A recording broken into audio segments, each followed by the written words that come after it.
is an auto-narrated audiobook generated by Google. Beginner's Botany by L. H. Bailey. Chapter 1. No two plants or parts are alike. Fig. 1. No two branches are alike. Hemlock. If one compares any two plants of the same kind ever so closely, it will be found that they differ from each other. The difference is apparent in size, form, color, mode of branching, number of leaves, number of flowers, vigor, season of maturity, and the like. Or in other words, all plants and animals vary from an assumed or standard type. If one compares any two branches or twigs on a tree, it will be found that they differ in size, age, form, vigor, and in other ways. Fig. 1. If one compares any two leaves, it will be found that they are unlike in size, shape, color, veining, hairiness, markings, cut of the margins, or other small features. In some cases, as in Fig. 2, the differences are so great as to be readily seen in a small black and white drawing. If the pupil extends his observation to animals, he will still find the same truth, for probably no two living objects are exact duplicates. If any person finds two objects that he thinks to be exactly alike, let him set to work to discover the differences, remembering that nothing in nature is so small or apparently trivial as to be overlooked. Fig. 2. No two leaves are alike. Variation, or differences between organs and also between organisms, is one of the most significant facts in nature. Suggestions. The first fact that the pupil should acquire about plants is that no two are alike. The way to apprehend this great fact is to see a plant accurately, and then to compare it with another plant of the same species or kind. In order to direct and concentrate the observation, it is well to set a certain number of attributes or marks or qualities to be looked for. 1. Suppose any two or more plants of corn are compared in the following points, the pupil endeavoring to determine whether the parts exactly agree. See that the observation is close and accurate. Allow no guesswork. Instruct the pupil to measure the parts when size is involved. 1. Height of the plant. 2. Does it branch? How many secondary stems or suckers from one root? 3. Shade or color. 4. How many leaves? 5. Arrangement of leaves on stem. 6. Measure length and breadth of 6 main leaves. 7. Number and position of ears, color of silks. 8. Size of tassel, and number and size of its branches. 9. Stage of maturity or ripeness of plant. 10. Has the plant grown symmetrically, or has it been crowded by other plants, or been obliged to struggle for light or room? 11. Note all unusual or interesting marks or features. 12. Always make note of comparative vigor of the plants. Note to teacher. The teacher should always insist on personal work by the pupil. Every pupil should handle and study the object by himself. Books and pictures are merely guides and helps. So far as possible, study the plant or animal just where it grows naturally. Notebooks. Insist that the pupils make full notes and preserve these notes in suitable books. Note-taking is a powerful aid in organizing the mental processes and in ensuring accuracy of observation and record. The pupil should draw what he sees, even though he is not expert with the pencil. The drawing should not be made for looks, but to aid the pupil in his orderly study of the object. It should be a means of self-expression. Chapter 2. The Struggle to Live. Every plant and animal is exposed to unfavorable conditions. It is obliged to contend with these conditions in order to live. No two plants or parts of plants are identically exposed to the conditions in which they live. The large branches in Fig. 1 probably had more room and a better exposure to light than the smaller ones. Probably no two of the leaves in Fig. 2 are equally exposed to light or enjoy identical advantages in relation to the food that they receive from the tree. Fig. 3. A battle for life. Examine any tree to determine under what advantages or disadvantages any of the limbs may live.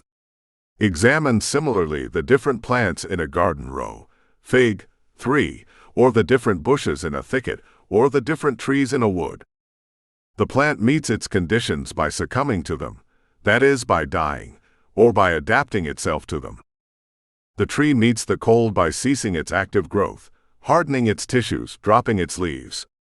Many herbaceous or soft-stem plants meet the cold by dying to the ground and withdrawing all life into the root parts. Some plants meet the cold by dying outright and providing abundance of seeds to perpetuate the kind next season. Fig. 4. The reach for light of a tree on the edge of a wood.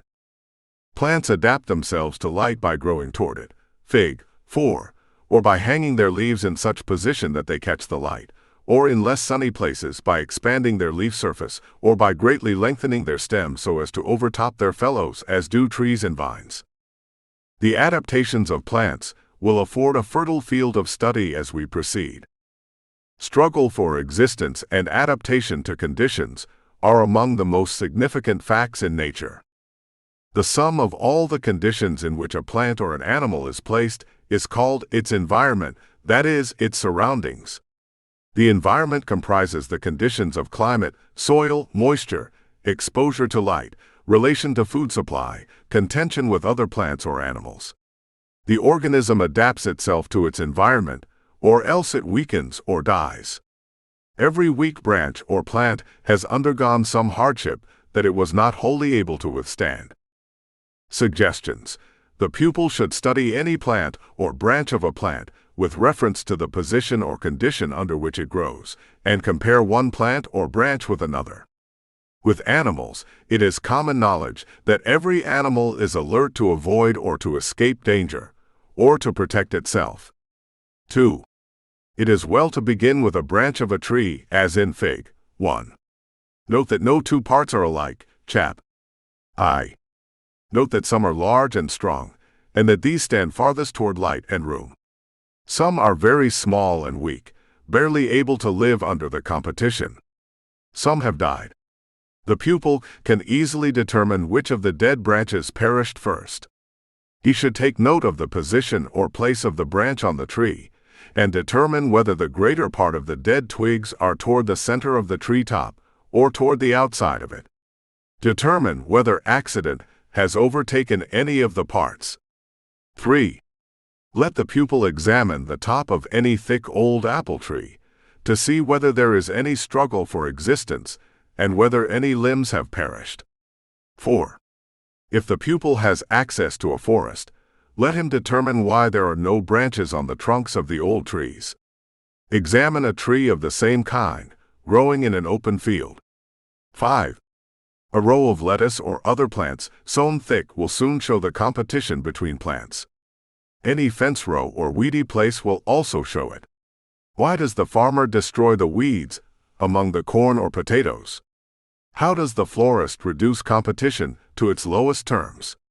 What is the result? Chapter 3. The Survival of the Fit. The plants that most perfectly meet their conditions are able to persist. They perpetuate themselves. Their offspring are likely to inherit some of the attributes that enabled them successfully to meet the battle of life. The fit, those best adapted to their conditions, tend to survive. Adaptation to conditions depends on the fact of variation.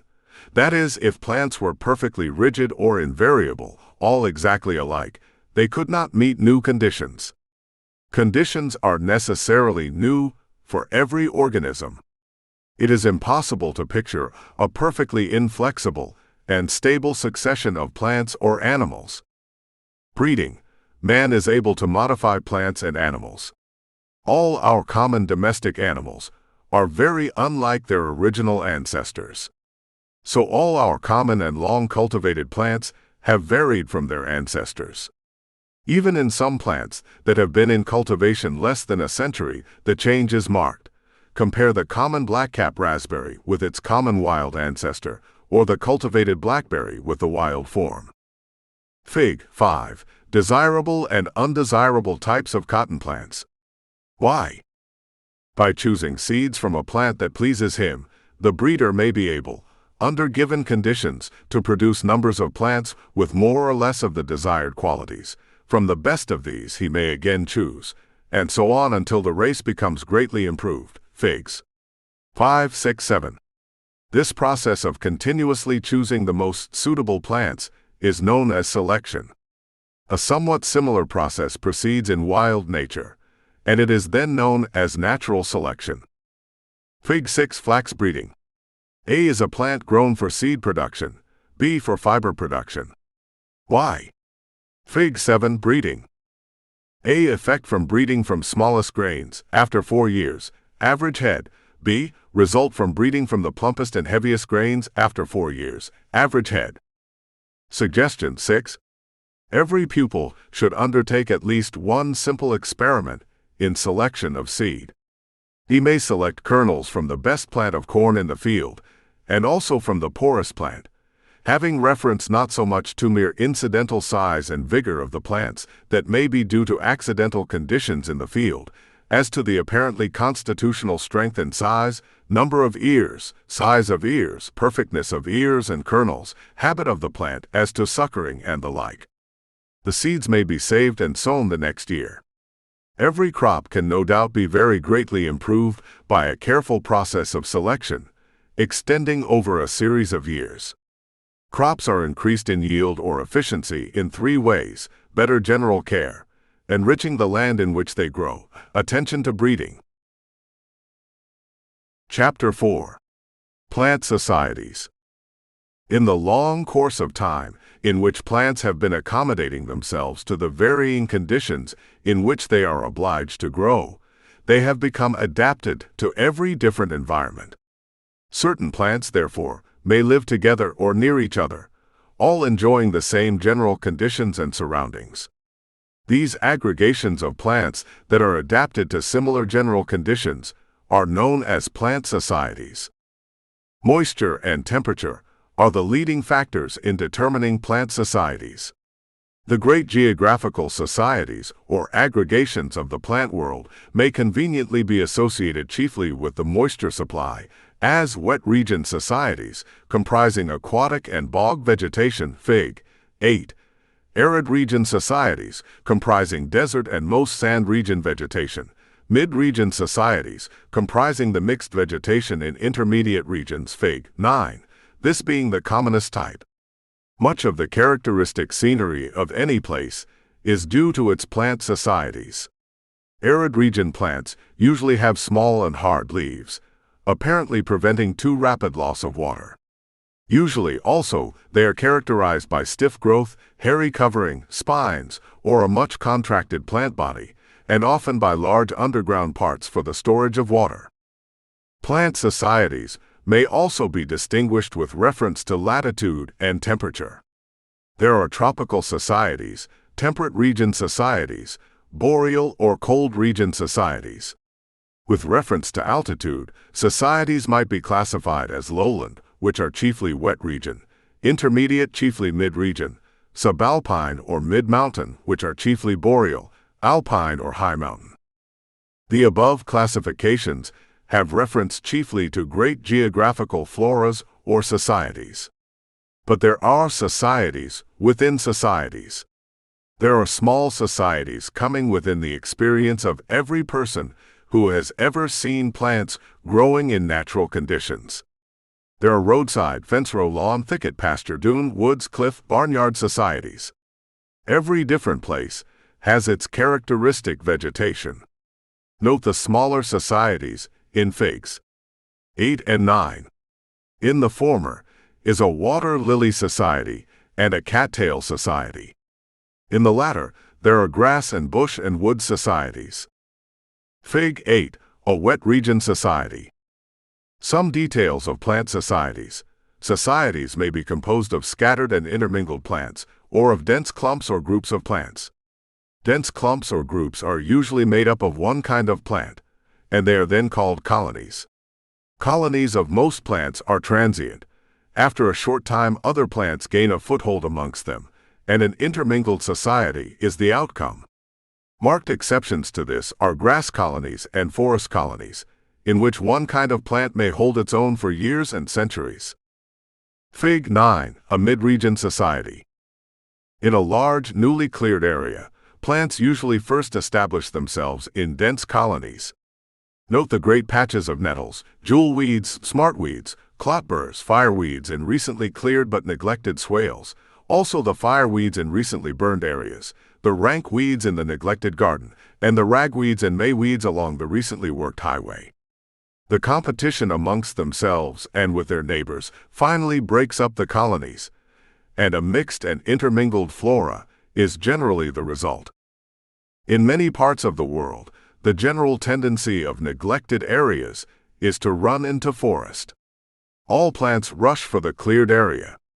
Here and there bushes gain a foothold. Young trees come up. In time these shade the bushes and gain the mastery. Sometimes the area grows to poplars or birches, and people wonder why the original forest trees do not return. But these forest trees may be growing unobserved here and there in the tangle, and in the slow processes of time the poplars perish, for they are short-lived, and the original forest may be replaced. Whether one kind of forest or another returns will depend partly on the kinds that are most seedful in that vicinity, and which, therefore, have sown themselves most profusely. Much depends also on the kind of undergrowth that first springs up, for some young trees can endure more or less shade than others. Fig. 10. Overgrowth and undergrowth in 3 series: trees, bushes, grass. Some plants associate. They grow together. This is possible largely because they diverge or differ in character. Plants associate in 2 ways: by growing side by side, by growing above or beneath. In sparsely populated societies, plants may grow alongside each other. In most cases, however, there is overgrowth and undergrowth. One kind grows beneath another. Plants that have become adapted to shade are usually undergrowths. In a cattail swamp, grasses and other narrow-leaved plants grow in the bottom, but they are usually unseen by the casual observer. Note the undergrowth in woods or under trees. Fig. 10. Observe that in pine and spruce forests there is almost no undergrowth, partly because there is very little light. On the same area the societies may differ at different times of the year. There are spring, summer, and fall societies. The knoll, which is cool with grass and strawberries in June, may be aglow with goldenrod in September. If the bank is examined in May, look for the young plants that are to cover it in July and October. If in September, find the dead stalks of the flora of May. What succeeds the skunk cabbage, hepaticas, trilliums, phlox, violets, buttercups of spring? What precedes the wild sunflowers, ragweed, asters, and goldenrod of fall? The landscape. To a large extent, the color of the landscape is determined by the character of the plant societies. Evergreen societies remain green, but the shade of green varies from season to season. It is bright and soft in spring, becomes dull in midsummer and fall, and assumes a dull yellow-green or a black-green in winter. Deciduous societies vary remarkably in color, from the dull browns and grays of winter to the brown-greens and olive-greens of spring, the staid greens of summer, and the brilliant colors of autumn. The autumn colors are due to intermingled shades of green, yellow, and red. The coloration varies with the kind of plant, the special location, and the season. Even in the same species or kind, individual plants differ in color, and this individuality usually distinguishes the plant year by year. That is, an oak which is maroon red this autumn is likely to exhibit that range of color every year. The autumn color is associated with the natural maturity and death of the leaf, but it is most brilliant in long and open falls, largely because the foliage ripens more gradually and persists longer in such seasons. It is probable that the autumn tints are of no utility to the plant. Autumn colors are not caused by frost. Because of the long, dry falls and the great variety of plants, the autumnal color of the American landscape is phenomenal. Ecology. The study of the relationships of plants and animals to each other and to seasons and environments is known as ecology, still written oecology in the dictionaries. It considers the habits, habitats, and modes of life of living things, the places in which they grow, how they migrate or are disseminated, means of collecting food, their times and seasons of flowering, producing young, and the like. Suggestions. One of the best of all subjects for school instruction in botany is the study of plant societies. It adds definiteness and zest to excursions. 7. Let each excursion be confined to 1 or 2 societies. Visit one day a swamp, another day a forest, another a pasture or meadow, another a roadside, another a weedy field, another a cliff or ravine. Visit shores, whenever possible. Each pupil should be assigned a bit of ground, say 10 or 20 featuring square, for special study. He should make a list showing 1. How many kinds of plants it contains, 2. The relative abundance of each. The lists secured in different regions should be compared. It does not matter greatly if the pupil does not know all the plants. He may count the kinds without knowing the names. It is a good plan for the pupil to make a dried specimen of each kind for reference. The pupil should endeavor to discover why the plants grow as they do. Note what kinds of plants grow next each other, and which are undergrowth and which overgrowth, and which are erect and which wide-spreading. Challenge every plant society. Chapter 5. The Plant Body. The parts of a plant.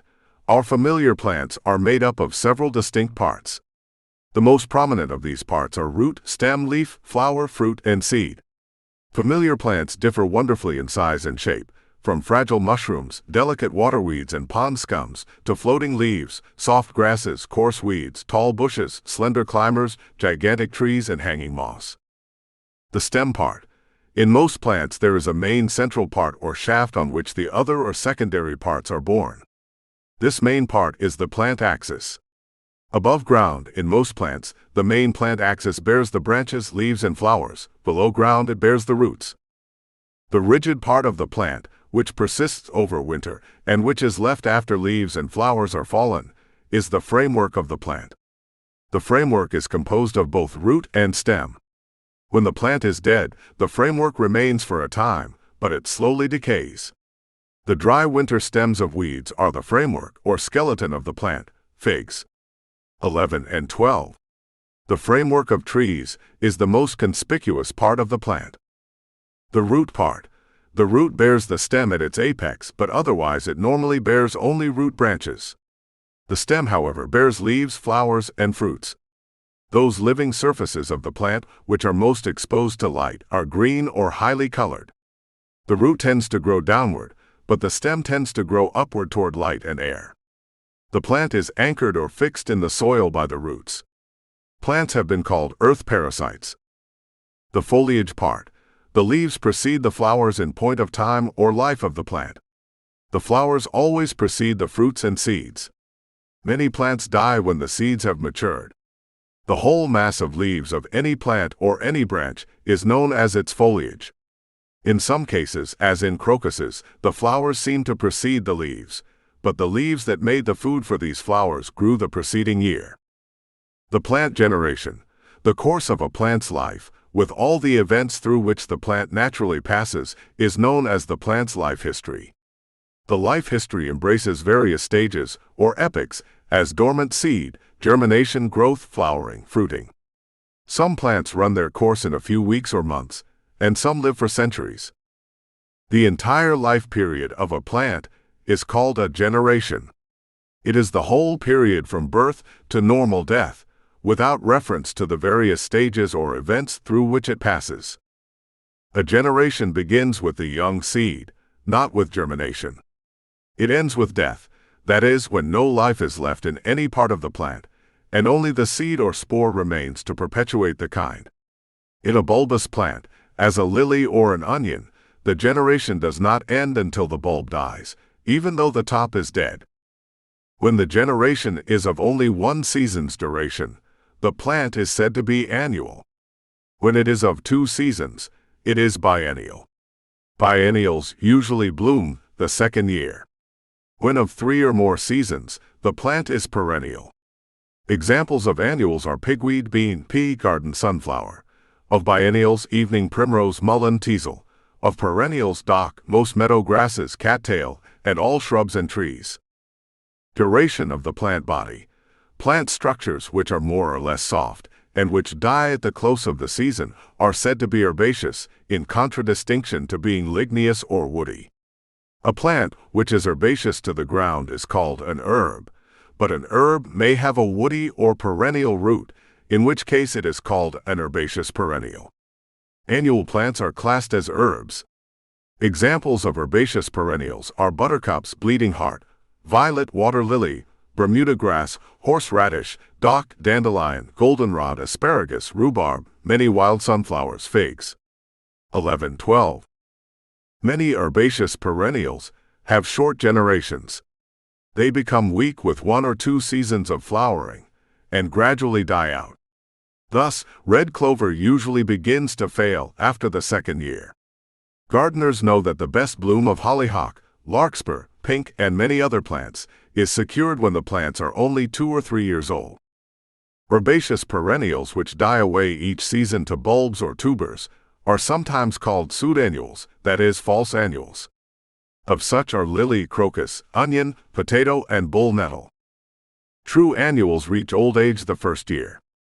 Plants which are normally perennial may become annual in a shorter season climate by being killed by frost, rather than by dying naturally at the end of a season of growth. They are climatic annuals. Such plants are called plurannuals in the short season region. Many tropical perennials are plurannuals when grown in the north, but they are treated as true annuals because they ripen sufficient of their crop the same season in which the seeds are sown to make them worth cultivating, as tomato, red pepper, castor bean, cotton. Name several vegetables that are planted in gardens with the expectation that they will bear till frost comes. Fig. 13. A shrub or bush. Dogwood, osier. Woody or ligneous plants usually live longer than herbs. Those that remain low and produce several or many similar shoots from the base are called shrubs, as lilac, rose, elder, osier. Fig. 13. Low and thick shrubs are bushes. Plants that produce one main trunk and a more or less elevated head are trees. Fig. 14. All shrubs and trees are perennial. Every plant makes an effort to propagate or to perpetuate its kind, and as far as we can see, this is the end for which the plant itself lives. The seed or spore is the final product of the plant. Fig. 14. A tree. The weeping birch. Suggestions. 8. The teacher may assign each pupil to one plant in the schoolyard, or field, or in a pot, and ask him to bring out the points in the lesson. 9. The teacher may put on the board the names of many common plants, and ask the pupils to classify into annuals, pseudannuals, plurannuals, or climatic annuals, biennials, perennials, herbaceous perennials, ligneous perennials, herbs, bushes, trees. Every plant grown on the farm should be so classified: wheat, oats, corn, buckwheat, timothy, strawberry, raspberry, currant, tobacco, alfalfa, flax, crimson clover, hops, cowpea, field bean, sweet potato, peanut, radish, sugarcane, barley, cabbage, and others. Name all the kinds of trees you know. Chapter 6. Seeds and Germination. The seed contains a miniature plant, or embryo. The embryo usually has 3 parts that have received names: the stemlet or caulicle, the seed leaf or cotyledon, usually 1 or 2, the bud or plumule lying between or above the cotyledons.